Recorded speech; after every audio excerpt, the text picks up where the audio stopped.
So hello friends, I am Neeraj. In this session, we are going to see about data types available in Go programming language, and we will also see about the variables and how we can use it. So Go supports a variety of data types. But the basic ones are numbers, booleans, and strings. So here the full reference is here, something like this. So a number can be of two types. So it supports the signed integer and the unsigned integer. A signed integer are the whole number. Actually, the number is a whole number, but that number can have a sign, whether it's a positive or it's a negative. So similarly, like a signed integer we can have the int 8, the 8-bit integer, 16-bit integer, 32-bit integer, 64-bit integer. And only we can also declare a variable with a plain int like this one. And most of the time you are going to use only int. So unless or until you are more specific about the bits which it is occupying. So then only you are going to use the int 8 and 16 and other stuff. But otherwise, most of the time we use the plain int one. And similarly, if you need to use the only positive numbers, so we can go with the u int 8, u int 16, u int 32, u int 64, and just like int, a plain u int. So the difference between these two are like signed is having a plus and positive plus or minus sign, and the capacity, the difference lies in the terms of capacity, the maximum numbers that an integer can hold. So you can have the full reference about. I will give you the proper link in the description, so you can check out that documentation as well. And the floating points are the numbers with a fraction one. So like 1.1 to 5.50 and something similar. So in the floating point number we have only two types. So float 32, a 32-bit floating number, and a 64-bit floating number. And a boolean is a boolean one, and a boolean is basically the value can be only true or false. So these are the boolean ones. And a string. So string is anything that is surrounded in the double quotes. So that is actually a string. So it can be a single character also, or it can be something like similar like a hello world. So this is also a string. Okay, so these are the basic data types supported by Go, and Go also supports a complex data type, that is a 64-bit complex 64 that occupies 64 bits, and complex 128. But these are basically these are used in the complex scientific calculation kind of thing, and in real time, in day-to-day life, so nobody, you will hardly come across to use the complex data types. But yes, complex is also there. And okay, so we have got the understanding of the data type supported by Go. And now we will see about the variables, what a variable is. So basically, the computer understands only the binary language. So everything is stored in the terms of binary digits, 1 and 0. So and everything, so every piece of information what we write, so that is going to have that is going to store in the memory, in the RAM, in our RAM. And RAM is having lots of addresses.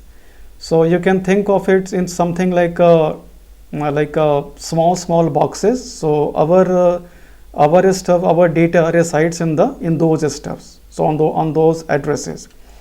But we write our program, and it is very hard for us to understand the actual memory address. So that is why we refer those memory addresses in terms of using variables.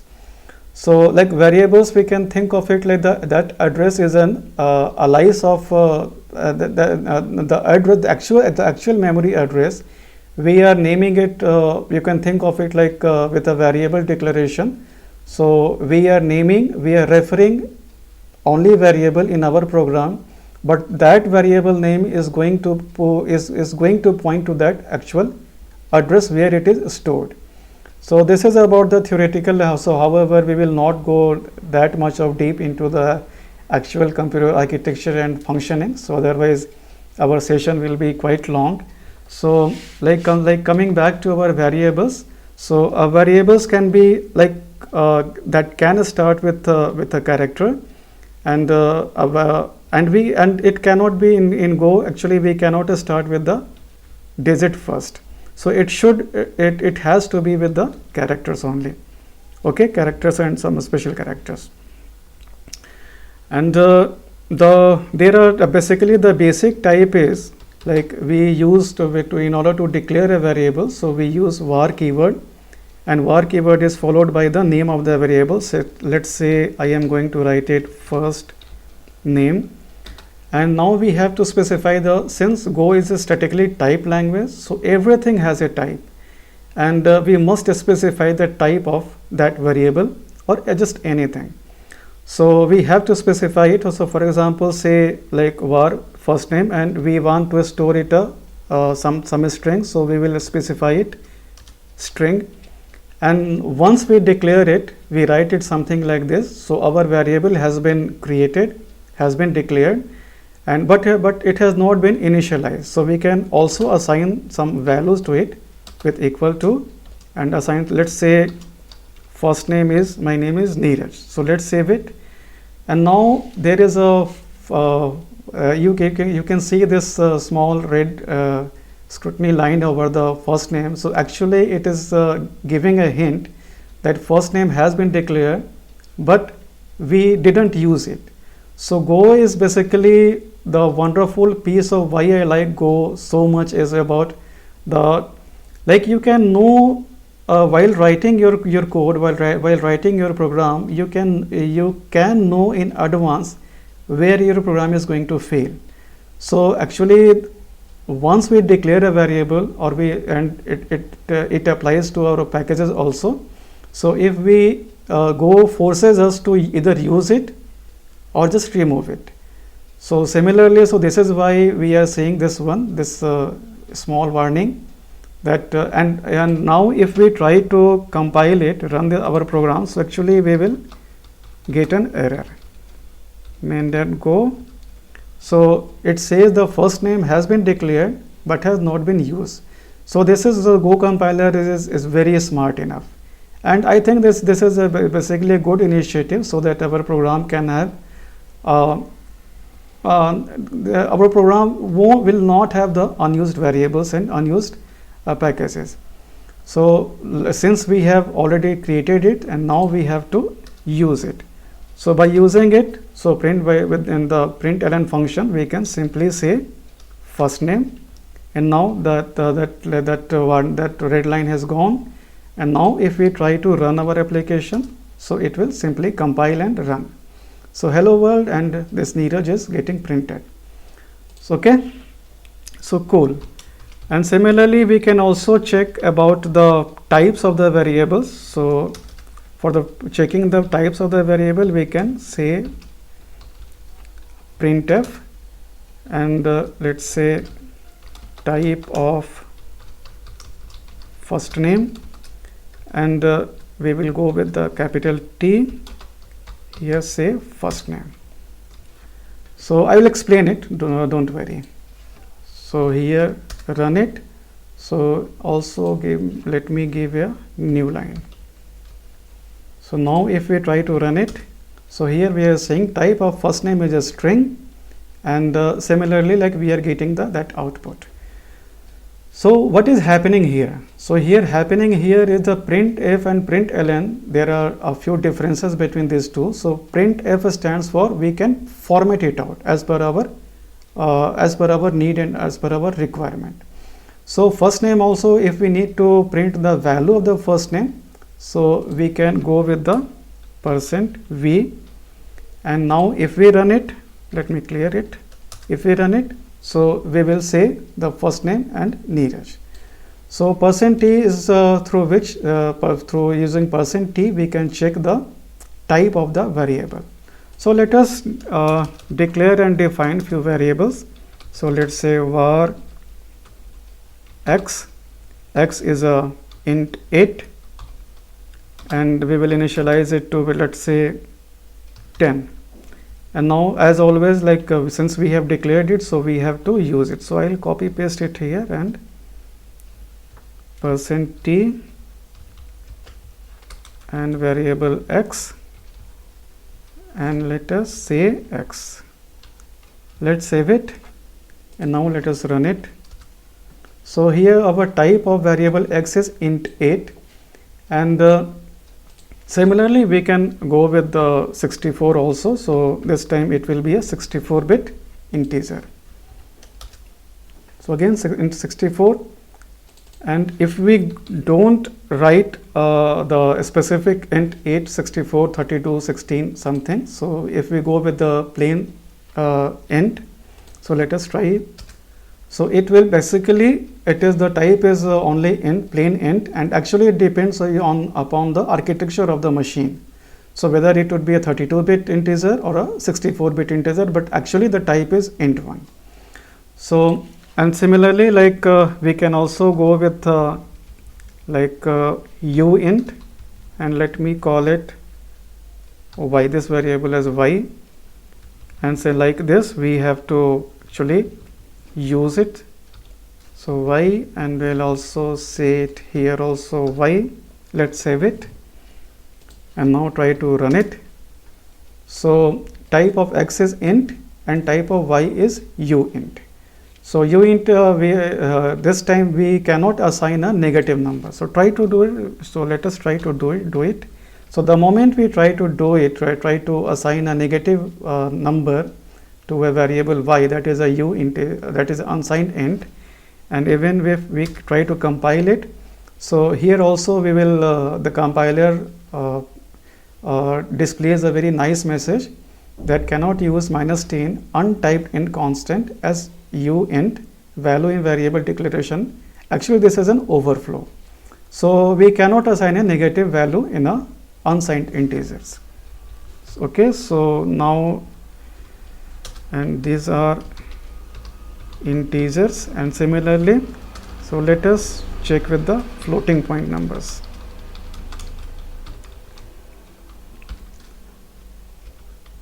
And floating point numbers are similarly like this, like float 1, and we will say it, let's say float 32, and we will assign it to, let's say, 10.85, and we have to use it somewhere. So let's call it float 1, and here also let's call it float 1.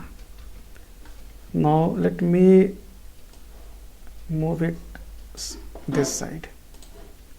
This way we will have the enough space.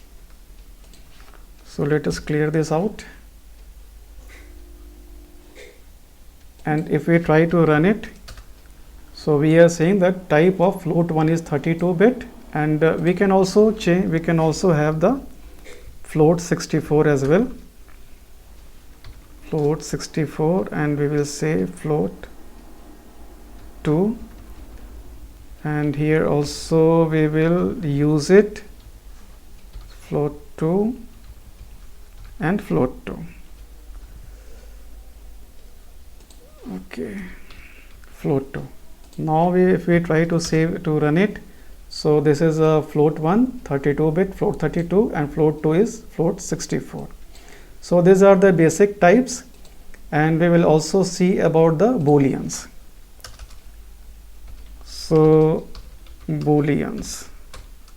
So boolean, let's say we can declare is valid, and we will assign it to we will say that the type is bool, and we will say it true, and we will use it here, type of